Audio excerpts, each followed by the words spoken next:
और जो योग साधना वाले हैं उनका भी काल का जाल समझ लो। बहुत से गुरु क्या करते हैं, आपने मूल बंध का नाम सुना होगा, गुदा चक्र को संकुचित करना, यानी अंदर की तरफ दबाना। जो हमारी गुदा होती है, जिसको मूल द्वार कह देते हैं, मूल चक्र कह देते हैं, जहां पे मूल चक्र विराजमान है, उसको दबाना, अंदर की तरफ टाइट करना, अंदर की तरफ खींच के रखना, इसको मूल बंध कहते हैं। ये सबसे निचली साधना है, बिल्कुल ग्राउंड लेवल की साधना है, यानी जिसको कहते हैं बिल्कुल ही गई गुजरी साधना है। गई गुजरी क्यों? क्योंकि तुम्हारा पूरा ध्यान ऐसे द्वार पे लगा दिया है जो गंदगी का द्वार है। अब तुम्हारा ध्यान कहां जा रहा है? गंदगी के द्वार पे जा रहा है। और तुम्हें सालों साल यही करवाया जाएगा, गुदा को बंद करते रहो, गुदा को खोलते रहो, बंद करते रहो, अंदर की तरफ खींच के रखो।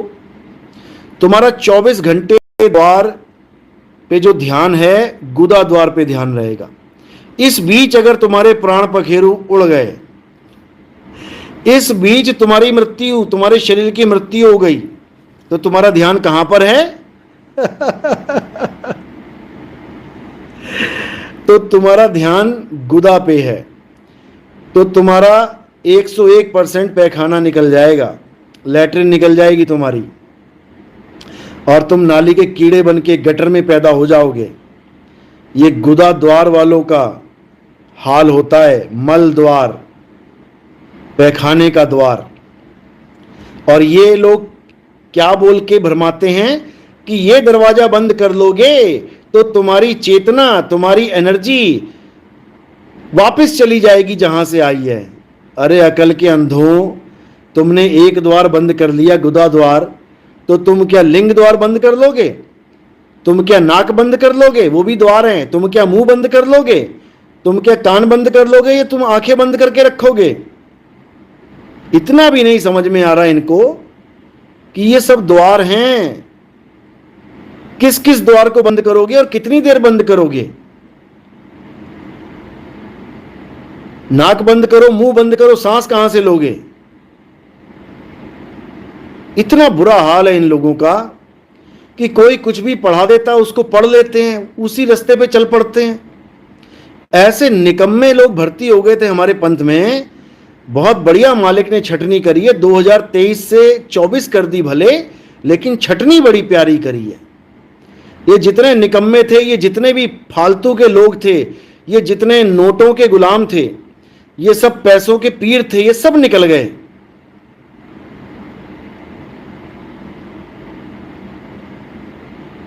सब निकल गए।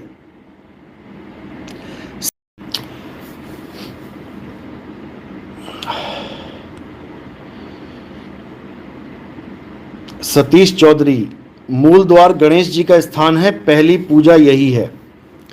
बिल्कुल जी बिल्कुल, बच्चों की जो क्लास है वो यही है, लेकिन जो सतमार्ग है उसमें इसका कोई रोल नहीं होता। जो सतमार्ग है वो विहंगम चाल है, ये चींटी की चाल है। जैसा आपको गुरु मिल जाता है, आपकी वैसी ही चाल हो जाती है। आपको हिंदी का गुरु मिला तो आप केवल हिंदी जान पाओगे, आपको अंग्रेजी का गुरु मिल गया तो आप अंग्रेजी बोल पाओगे। इसी प्रकार अगर आपको इन चक्रों के गुरु मिल गए तो इन चक्रों में उलझे रह जाओगे, और अगर आपको आत्मज्ञानी गुरु मिला तो आप आत्मा में समा जाओगे, आत्म स्वरूप हो जाओगे।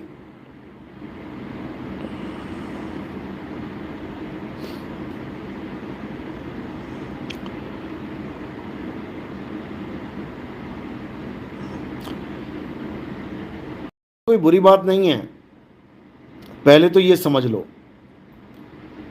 अगर कोई मंदिर जाता है, देवी देवताओं की पूजा करता है, राम जी, कृष्ण जी, हनुमान जी की पूजा करता है, तो इसमें कोई बुरी बात नहीं है, क्योंकि वो किसी ना किसी रूप में परमात्मा को पाना चाहता है। किसी ना किसी रूप में वो अपनी आस्था को बना के रखना चाहता है। अब वो बात अलग है कि उसको ये नहीं पता है कि जो मैं कर रहा हूँ वो सही है, गलत है या अधूरा है, क्या है। वो चीज़ वो नहीं जान पाता। क्यों? क्योंकि उसको जो भी बताने वाला मिलता है वो उसको अपने हिसाब से बताता है। जैसे कोई आपसे पूछे कि मैं भगवान की पूजा कैसे करूं, तो आप उसको वही बताओगे जो आपको पता है। आप उसको वो ज्ञान नहीं दे सकते जो आपको नहीं पता है। इसी प्रकार अगर कोई भी इंसान देवी देवताओं की पूजा करना चाहता है और किसी ब्राह्मण ने उसको कोई नाम, राधे राधे नाम जपा करो, राम राम जपा करो, या कोई भी नाम जपा करो, तो इसमें कोई बुराई नहीं है। पहले तो ये समझ लो, इसमें कोई बुराई नहीं है। से कबीरपंथी क्या कहने लग जाते हैं कि अरे नहीं नहीं नहीं, मंदिर नहीं जाना चाहिए, मस्जिद नहीं जाना चाहिए, गुरुद्वारे नहीं जाना चाहिए। देखो, आप जो बात कर रहे हो, आप भी वो बात तब कर पा रहे हो जब आपने भी कितने चक्कर मंदिरों के लगाए हैं। समझ लो, जब तक आप मंदिर नहीं गए, मस्जिद नहीं गए, गुरुद्वारे नहीं गए, आपको क्या पता कि सत्य क्या है, असत्य क्या है। शुरुआत मंदिर, मस्जिद, गुरुद्वारे से ही करनी पड़ती है। वहीं से भाव भक्ति बनती है भगवान के प्रति, गुरु के प्रति, परमात्मा के प्रति। धीरे धीरे उन्नति होती है, आगे बढ़ता है जीव, और जब परमात्मा दया करते हैं तो उसको सही रास्ता मिल जाता है। शुरुआत मंदिर से ही होगी, शुरुआत मस्जिद से ही होगी। भूल जाना कि कोई डायरेक्ट सीधे सत्य को प्राप्त कर सकता है। हाँ, परमात्मा की कृपा हो जाए उस पे, तब वो सीधे उस परम तत्व को प्राप्त कर सकता है। तो सवाल है कि क्या देवी देवताओं की पूजा करनी चाहिए? तो भाई, जब तक आपको कोई आत्मज्ञानी गुरु नहीं मिला तब तक जरूर करनी चाहिए, जरूर। हिंदू हो तो मंदिर जाओ, राम राम करो, श्याम श्याम करो, हनुमान हनुमान करो, जो करना है करो। मुस्लिम हो तो मस्जिद जाओ, 5 टाइम की नमाज पढ़ो, कलमा पढ़ो, कुरान पढ़ो। अगर गुरुद्वारे से जुड़े हो, सिख हो, तो जरूर गुरुद्वारे जाओ, पाठ करो, नित्यनेम करो, नाम जपो, वंड छको। और अगर ईसाई हो तो जरूर जरूर चर्च में जाओ, बाइबल पढ़ो, ईसा मसीह से फरियाद करो, उनसे प्रेयर करो, जरूर। लेकिन पाप कर्मों से बचो। अगर हिंदू धर्म में हो और कोई कहे कि बलि प्रथा करना है, बलि देनी है जानवर की, तो बचो, बिल्कुल नहीं काटना, मीट बिल्कुल मत खाना। मुसलमान हो और बकरीद की बात करके तुम्हें मीट खिलाया जा रहा है, बकरा काटने के लिए बोला जा रहा है, बिल्कुल मत काटना। बकरा काटने का कोई रिवाज है ही नहीं मुसलमानों में। ये तो नबी ने अपने बेटे को काटा था और अल्लाह ने उसके बेटे को बचा के वहां पे बकरा दिखा दिया कि बकरे को काटा है। नबी कभी बकरे को काट ही नहीं सकते। अल्लाह ने तो ये हुक्म दिया था नबी को कि तेरा जो सबसे प्यारा है वो काट, कुर्बान कर मेरे ऊपर। अब अगर नबी ने अपने लड़के को कुर्बान किया तो सच्चे दिल से, क्योंकि उसको पता है कि मेरा लड़का मेरा सबसे प्यारा है। एक बार भी नहीं सोचा उसने कि मेरे बेटे की मृत्यु हो जाएगी, क्योंकि उसने अपने बेटे को अपना बेटा माना ही नहीं। उसने अल्लाह का जीव माना कि मालिक का जीव है। उसने छुरी अपने बेटे के गर्दन पे चलाई, बकरे के गले पे नहीं चलाई। तो अगर तुम्हें भी कुर्बानी करनी है अल्लाह के नाम पे, तो अपने बेटे के गर्दन पे चाकू चलाने का जिगरा रखो। तुम्हारे बेटे को भी जन्नत मिलेगी और इंशाअल्लाह तुम्हें भी जन्नत मिलेगी। क्योंकि अगर तुम अल्लाह के नाम पर अपने सबसे प्यारे बच्चे को कुर्बान कर रहे हो, तो तुम्हें क्या लगता है कि अल्लाह तुम्हें कोई बख्शिश नहीं करेगा? अरे दोनों को जन्नत में लेके जाएगा। तुम काटो तो सही एक बार अपना बच्चा। नबी की तरह नकल तो तुमने कर ली नबी की। अल्लाह ने तो तुम्हें हुक्म ही नहीं दिया कि तू सबसे प्यारी चीज को काट।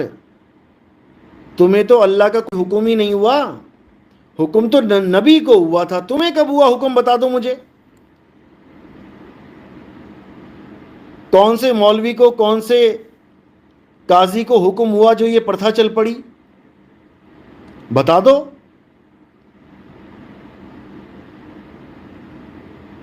अपने जुबान के स्वाद के लिए, ये जो जुबान है ना, स्वाद लेने में नंबर एक, ये खा पी के छुप जाती है दांतों के बीच में,